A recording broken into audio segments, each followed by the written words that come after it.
for the population is pretty much a senior population. And for whatever reasons, young people have not been attracted to those churches, and they are not in those churches for the most part. And that's why a lot of churches are merging, and some are falling away because of the church's senior population. And I was at a church 3 weeks ago. A friend of mine came in to speak at this church, and it has a senior population. And as the people die off, the congregation gets smaller. And that can be a problem. I remember some years ago, I was just an evangelist. I went to this church for a youth service to preach. And the youth leader was the youngest person in the church, and he was 45. So I said, this church is not going to be around long. Yeah. And that's, a lot of times that's what's happened. But there are avenues. There are churches where young people have to get involved. But that doesn't mean take over. It means let's work. You reach your generation. We forget that the folk that took the promised land were those that were 20 and under.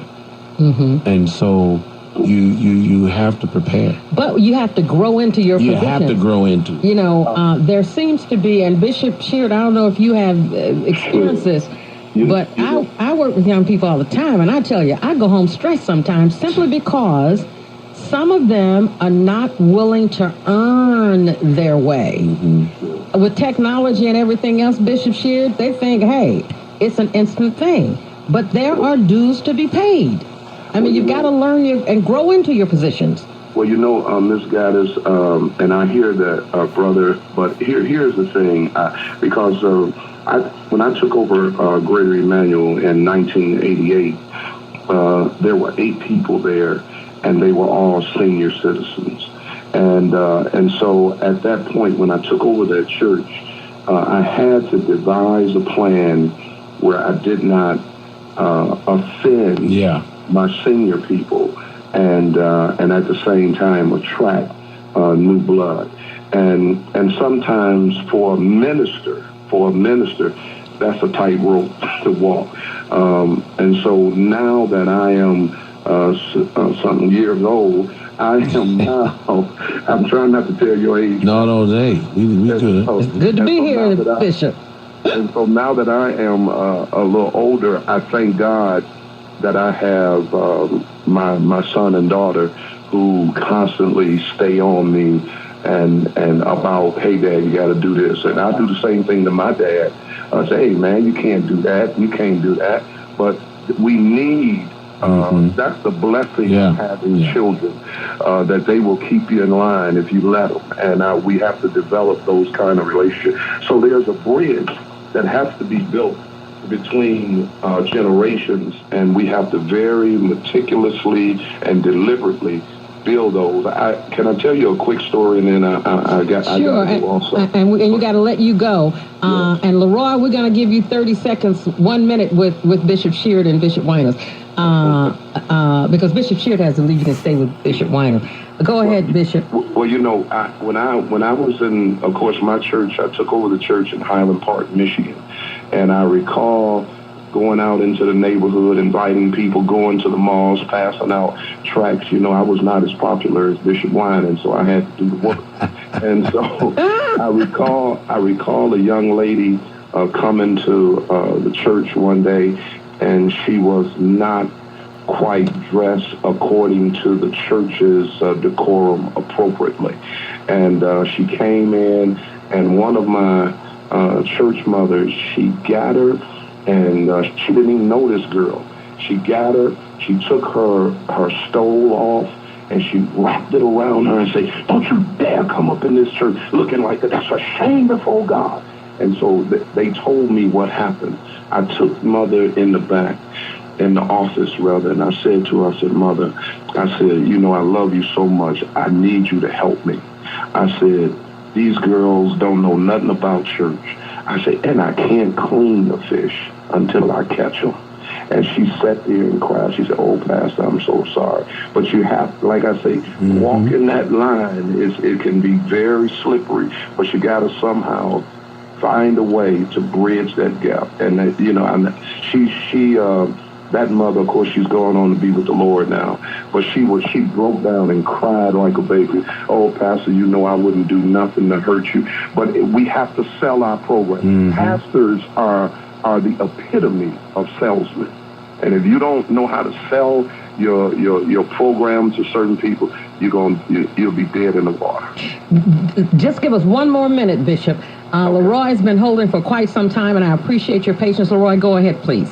Yeah, thanks for taking my call. And I grew up under Bishop Bailey. And just recently, as last week, I had a conversation with Bishop Blake. But my life has taken me a little distance between the two. But what I do want to say is you do have to hold a standard. Yeah. The church need to be more involved in STEM, science, technology, engineering, and mathematics. Where I work at, they opened the doors to skilled trades, and the black guys couldn't pass the test. Okay, and they had gone through all of this business about, we got to get in the skilled trades, and then when they opened the doors, they couldn't pass the test. Also, you got to bridge the gap to the HBCUs. Historically, black colleges are in trouble now, and I think that the Church of God in Christ, that God is what I told with my conversation with Bishop Blake last week. God has placed it on the Church of God in Christ. Because of your no drinking, no smoking, and your holiness, to help them. Because schools like Morehouse is in trouble, Spelman is in trouble, and it's only going to be on y'all. If y'all don't do it, then it ain't going to be done.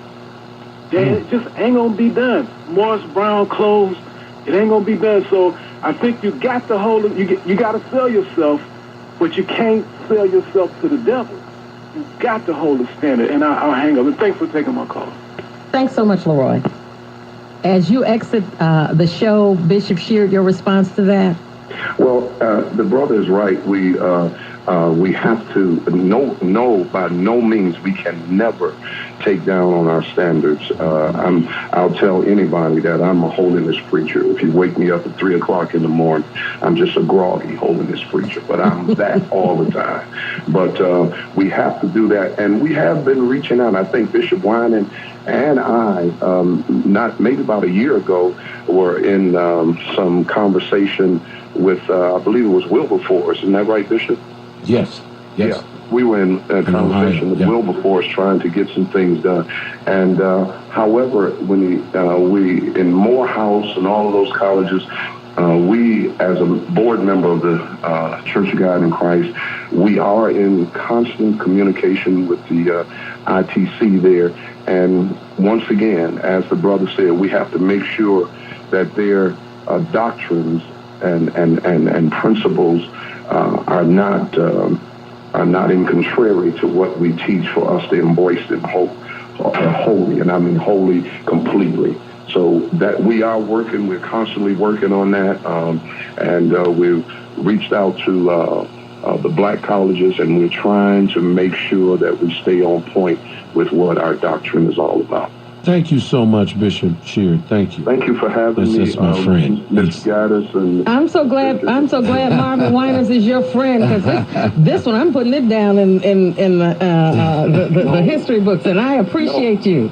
No, I'm not going to let y'all go with that, because I was coming, Miss Gaddis, today, and that we had a scheduling conflict. But I'll come on your show anytime. God bless you. I appreciate what you do and the awareness that you give our community. And may God continue to bless you and keep you in His will. Thank you so very much. Bishop Sheard was going to come on to talk, he and his wife, to talk about relationships today on the show. Yeah. Well, we'll do that at another time. But thank you so much, please. Bishop. Thank you. Okay, bye-bye. Do I have to take a quick break? I have to take a quick break. When we come back now, Pastor Winans is going to wrap this up for us. We're going to have about 10 to 15 minutes when we come back.